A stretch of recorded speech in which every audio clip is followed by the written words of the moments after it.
Nagkamali ka ng pag-generate ng PRN na dapat ang babayaran mo ay February pero iba yung na-generate mo. So, ganito guys. Punta ka dito sa MySS, then login. Diba guys, ang babayaran ko ay February kasi January yung huli kong binayaran. Punta ako guys sa PRN, contribution.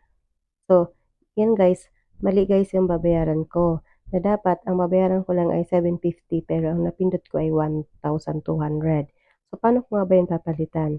So, click ka lang dito ng create, membership type, voluntary, then okay, then from February to February, select premium is 750, then generate PRN.